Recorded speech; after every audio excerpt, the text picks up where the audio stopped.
Hai, kalian harus tahu ini cerita keren banget. Tapi tunggu dulu. Tak kenal maka tak aruf. Enggak lah. Tak kenal ya, maka harus kenalan dong. Oke, aku di sini nggak sendirian. Aku sama 3 temanku yang cantik banget, tapi bohong. Oke, jadi aku Koir, nanti ada temanku Ama, dan Siva, juga Mbak Indun. Mereka cantik loh, beneran. Ini nggak bohong. Oke, langsung kita mulai aja ya. Jadi kita tuh kemarin ketemu sama anak pang. Bukan anak pang. Mereka itu seorang pang. Karena kata mereka, aku bukan anak pang, aku seorang pang. Karena bapak ibuku bukan seorang pang, jadi aku bukan anak pang. Katanya sih gitu. Jadi kita nyebutnya seorang pang. Oke. Seorang pang ini cewek guys, cewek. Satunya cowok. Kita kemarin ngobrol sama 2 orang. Yang cewek ini namanya Kania Pangestika. Yang cowok Fauzan. Mereka sama-sama dari jauh banget, dari luar Salatiga. Dan gila, keren banget. Alur cerita mereka bisa sampai Salatiga. Kania dari Lampung, Fauzan sendiri dari Bandung. Sekarang mereka di Salatiga, tapi pindah-pindah sih, terutama si Fauzan ya, karena Fauzan masih ikut sama teman-temannya. Cuma si Kania nih yang udah domisili di sini karena dia udah punya suami. Dan kepo nggak sih gimana cara mereka tuh bisa sampai Salatiga? Kan mereka jauh banget ya, kayak gila. Mereka dari Lampung, mereka dari Bandung. Kebayang gak sih? Mereka seorang pang yang terkenal kayak wow, serem guys. Kalian tahu gimana cara mereka bisa sampai sini? Mereka BM. Tahu BM gak sih? Kalian tahu BM gak? BM tuh itu loh yang bonek, yang kayak kalian nyegat truk di jalan terus kalian ikut. Gila, bisa bayangin gak sih? Ini si Kania dari Lampung, dia nekat sendirian. Cewek loh, cewek. Keren banget Kania. Dia jadi seorang pang sejak SMA. Udah make tato, make tindik, ya layaknya pang lah. Mau lanjut gak? Kalian harus tahu kelanjutannya. Oke, lanjut. Kalian kepo gak sih teman-teman? Si Kania habis lulus SMA tuh kemana? Dia tuh pergi ke Jogja. Ada yang tahu gak nih si Kania pergi ke Jogja mau ngapain? Ngapain? Dia tuh pergi ke Jogja mau mondok loh. Bayangin seorang Kania mondok. Siap banget gak sih kalian? What? Mondok Kania? Iya. Keren. Terus. Dia tuh dalam keadaan masuk ke pondok tuh dalam keadaan make tato. Bayangin ke pondok make tato. Tato loh. Iya. Dia juga pakai tindik. Tindik juga. Iya. Wow. Serius. Wow. Tindiknya tuh segede gaban. Bayangin deh, lo bayangin. Yang bulat gitu nggak sih? Iya. Terus kupingnya yang bolong gitu nggak sih? Wow.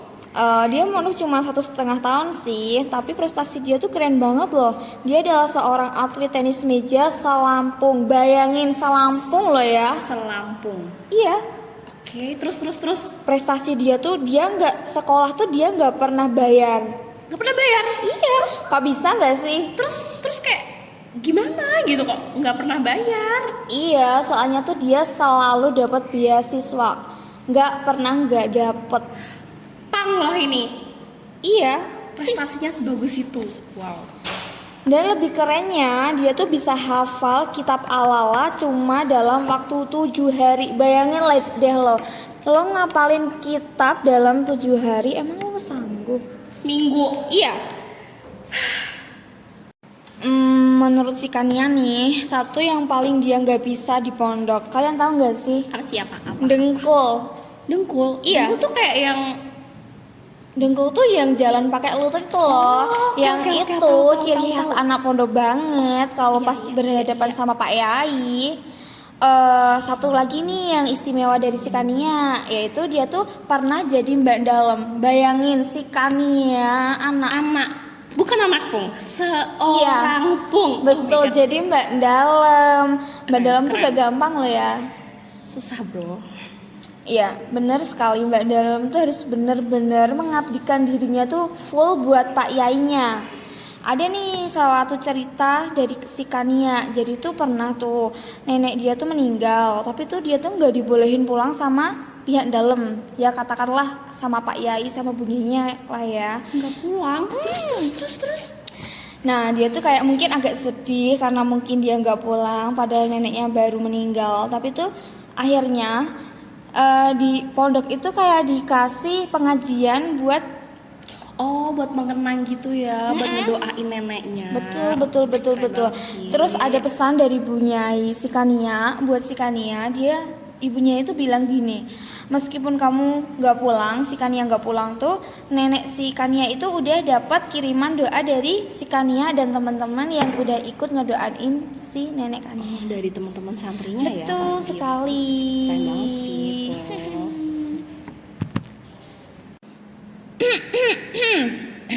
Oke, lanjut. Itu tadi di balik cerita dia yang di pondok. Nah, kalian juga harus tahu nih latar belakang keluarga Kania yang gila keren parah. Kepo sih. Nih ya, ayahnya tuh seorang dokter. Wah, Ibunya lulusan pertanian. gila.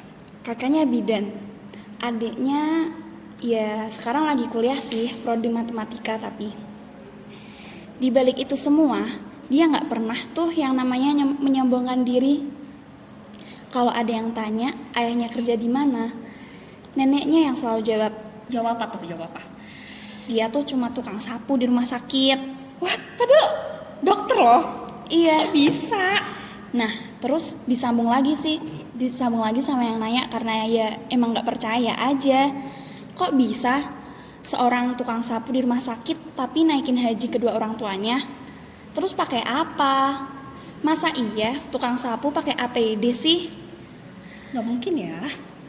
Iya, tapi ya tetap jawaban itu yang keluar ketika orang-orang nyerbu dengan pertanyaan yang sama. Ayah sama kakaknya nih lulusan tercepat dan termuda tahu. Kania, gila sih, keren banget ini orang. Ada yang keren lagi dari si Kania. Apaan tuh? Sampai sekarang dia tuh patuh banget sama orang tuanya, terutama sama sang ayah. Dia nggak mau ngecewain ayahnya. Dia nggak pernah mau angkat VC dari ayahnya kalau dia lagi nggak pakai jilbab. Karena ya yang ayahnya tahu sih, si Kania ini masih pakai jilbab karena dia lulusan pondok pesantren. Oh iya, bener banget. Dia kan dulu mondok ya. Wah, keren sih. Bentar deh, minum dulu. Haus gak sih? Oke, lanjut. Kania nih masih selalu VC sama ayahnya setiap malam Selasa sama malam Jumat. Mereka VC bareng buat apa coba? Apa tuh, apa? Mereka yasinan bareng sambil VC gitu. What? Mereka jauh kan, Lampung, kayak Lampung, Salatiga. Iya, Ini kan ya keren gila sih, banget keren kan? coy. Oke, gimana kalau kita move on dulu nggak sih ke Fauzan? Kania udah banyak banget ya Kania. Iya Iya. sih, Fauzan kayak Kalian juga pasti kepo kan? kepo banget. Oke, jadi si Fauzan ini tuh anak pertama dari 4 bersaudara. Banyak juga ya. Dia dulu juga anak pondok, ya walaupun cuma setahun sih. Oh, sama nih kayak Kania. Hampir-hampir sama lah ya. Iya. Walaupun cuma ngamen, si Fauzan ini masih tetap transfer kok buat keluarga di rumah. Keren banget, keren. Terus.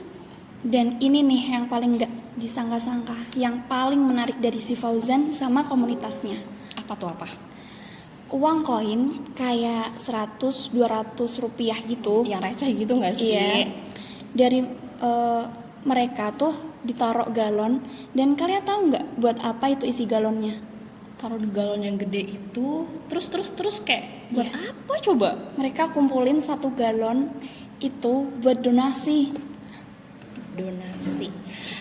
Donasi yang kayak buat banjir gitu-gitu nggak sih? Iya, buat anak yatim juga. Keren banget. Nah, kata mereka tuh, selagi kita masih bisa tolong, ya kita tolong. Bener banget sih. Nggak memandang ya dia seorang pang gitu kan, Iya. tapi dia tetap hati nuraninya wow. Kata mereka juga tuh, tetap hargain orang lain kalau kita mau dihargain. Jangan sombong sama apa yang kita punya. Sopan santun itu nomor 1, karena itu yang lebih tinggi daripada ilmu. Keren banget.